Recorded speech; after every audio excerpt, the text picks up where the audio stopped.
Environmental justice is the fair treatment and meaningful involvement of all people, regardless of age, race, color, national origin, or income, with respect to the development, implementation, and enforcement of environmental laws, regulations, and policies.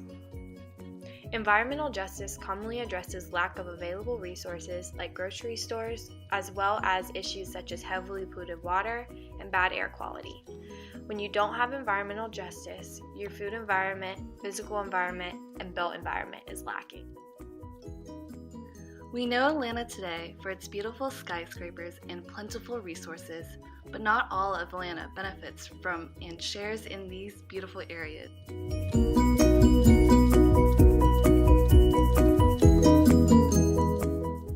Environmental justice hotspots are more often found in areas where minorities live, and there are strong correlations between low-income populations and undesirable environmental factors.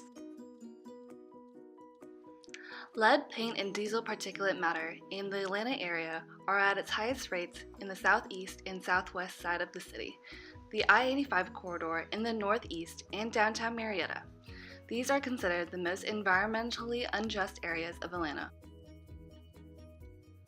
When looking at the location of polluting factories, toxic releases, sewage overflows, and all other points where pollution may originate, you will see thousands of locations within Atlanta on the map.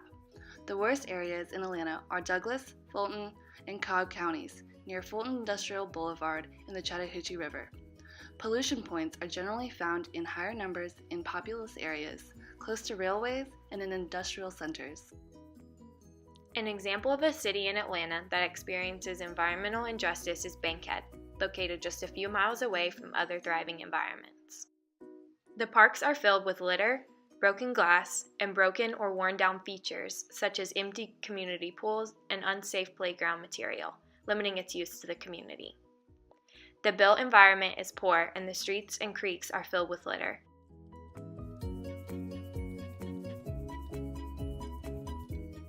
Compared to Piedmont Park, Bankhead does not get the same care and upkeep as its parks and community areas, showing an example of environmental injustice.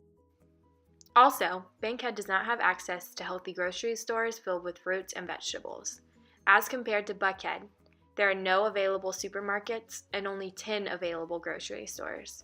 There are only 3 limited service restaurants and 14 full-service restaurants in the entire community. There are many ways that we, the community, can advocate for change. We can raise awareness of community groups that are experiencing environmental injustice and the health effects from the unnatural and unhealthy built environments.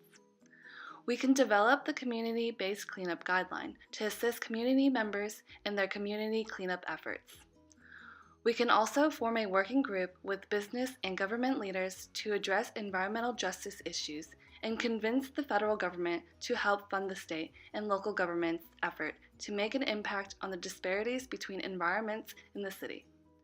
You can also volunteer at the Atlanta Community Food Bank or donate just $1, which can provide more than $9 in groceries and fresh produce for families in need that are located in areas with environmental injustice. Lastly, pushing the Environmental Protection Division to finally adopt a policy that promotes the health of all Georgia's citizens and requires environmental equality in its practices would create the most positive change. While there are pushbacks that these changes cost too much money, a price should not be put on creating environmental justice and health for everyone.